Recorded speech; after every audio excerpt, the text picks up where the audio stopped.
So this has taken quite a bit longer than I thought it would. The initial plan was drawn out in October of last year, and I'd worked out all the rules and all the play stuff, the routes and things at that point, and then filed it and didn't do much else with it. So in January I made my cardboard prototype and played it a couple of times, and then put it away and didn't do anything with it for a while. And then in middle of March I actually started making the game. So in terms of development it's taken a while, but it's got to a stage where I am happy with it as a playable prototype. So I'm not sure how well it's going to come out on camera, but the name that I have chosen for it is Geek Chase. That may not be the name when it finally goes out into the world, but that is what I'm going with. I'm in talks with a small local company that makes games and apps with games in. So this may or may not become something more. So the PVC box it's a vanity project. I wanted it to be pretty. I'm not expecting this to ever have a handmade PVC box because that'd just be ridiculous. So this is just my version of it. And I've got all the rules written out on these side panels, which is a great look and a great idea, but once you've opened it up, you've taken up space. So you're already limited on what space you've got. So forward thinking wasn't forward thinking enough. So I've got my board pieces, my question cards and my playing pieces. So what I'm going to do for now is just fold in the edges, so I'm taking up the minimum amount of space on the table. I was going to make a separate rolling box, but I think if you roll your dice in the lid, that's pretty much there, you're not going to lose them anywhere. But where I've sewn through for this embroidery, I've got ridges in here, so I'm not sure how that's going to affect the rolling, but we shall see. So there are two shapes of pieces. So you've got the cutouts and then the sticking out finger bits. So you can put them together either way, doesn't really matter. Come on.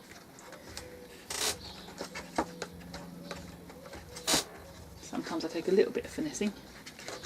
There. In. No. Yes. No. Come on, you worked a second ago. There. In. And then this one.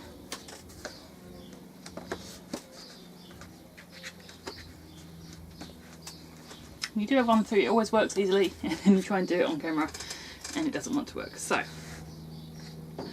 I'm not sure how clearly it came across in the making video, or the completed video at least. I'll bring it over here. This is supposed to look like library shelves, so you've got all the books stacked around, and at some point I'm going to actually write some kind of comedic jokey titles on the books, but that's a project for a later date.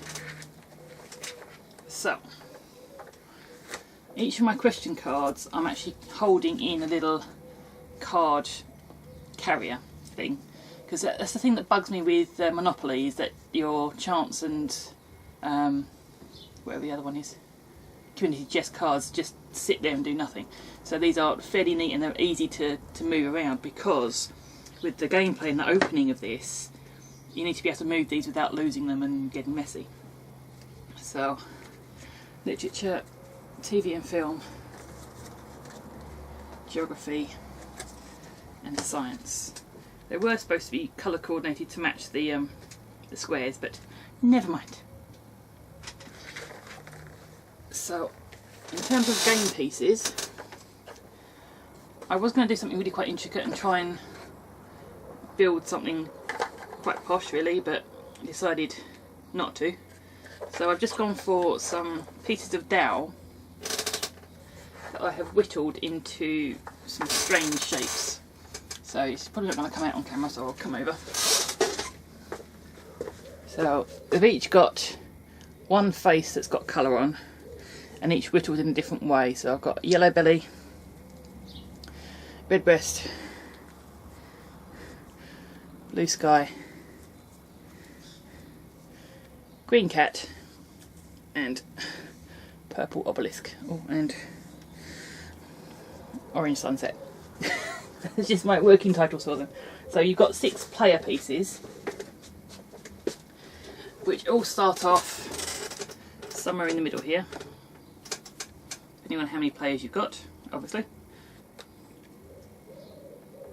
I intended for these to stand up on their own, but they really don't.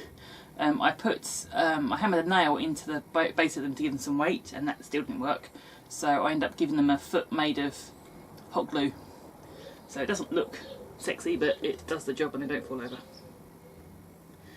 And also what you've got are 2 bully pieces. Now these I'll come to later on, but these are moderately important in gameplay. So, got here 2 dice, but the players only need to roll 1. So pick a dice, roll it, and you move around clockwise until someone hits a 6.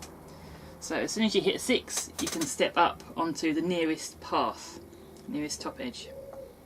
Actually, I'll come over here because it's going to be easier to display this. Now the idea of the game is to get 6 question cards. So each of these are in different colours. There are 4 different colours, so you can only get 2 from each quadrant of the game. So we'll come to that in a minute. So like Trivial Pursuit, you need to get yourself to a question square, a square with a question mark on it, and then answer a question from the box in that game, or the set in that game. So my little carriers here are designed with a little bottom part to the box that covers up the answer. So you can pick up and answer your own question, or whoever's playing next to you will ask it. So either or, there's no risk of you seeing the answers, as long as the question holders are face down. No one else is going to see the questions either. So, depending on how you want to play, you can do all the top ones first and then open it up, but it doesn't matter one way or another. So at some point or another, someone's going to land in one of these unlock positions. Now for a super difficult game, I would include an unlock riddle or something, something you have to answer to actually open the flaps, but I'm not going to go super complicated at this point. So as soon as you land on that square, this section opens, or at least when everyone's had their go, the section opens. So then you've got access to 2 more sets of questions. So we've got mythology and fantasy. And then you can move around this part of the board and answer some more questions. So you can see you can get 1 from the top and then 1 from the inside, so you get 2 of one colour. And again, we're having these in little individual holders makes it a lot easier for gameplay, so you're not trying to fiddle about with cards.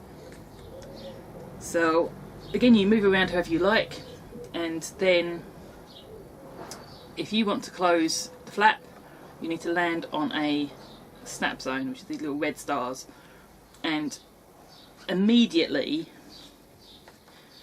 the flap closes.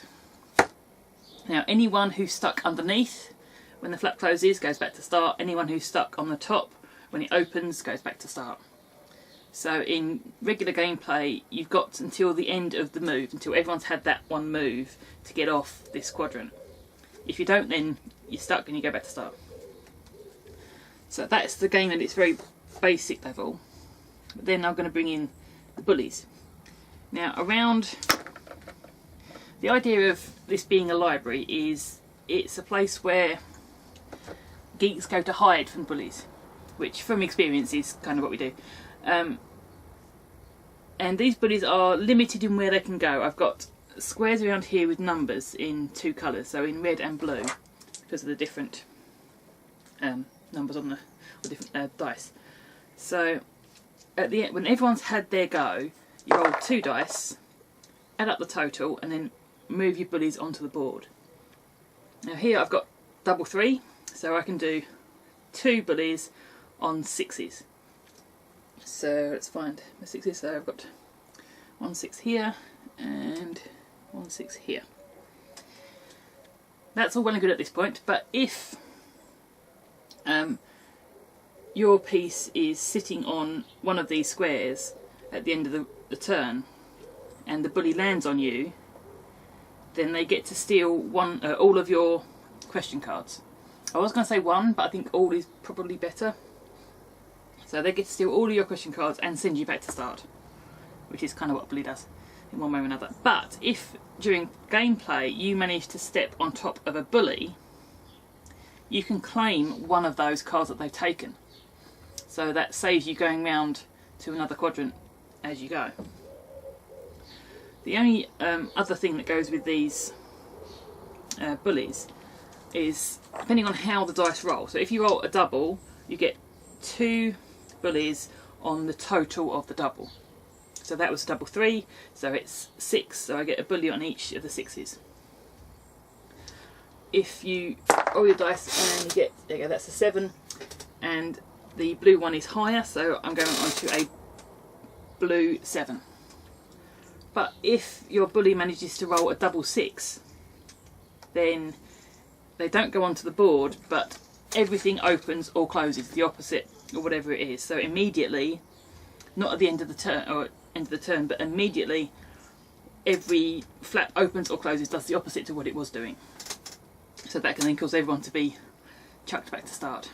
So that is Geek Chase.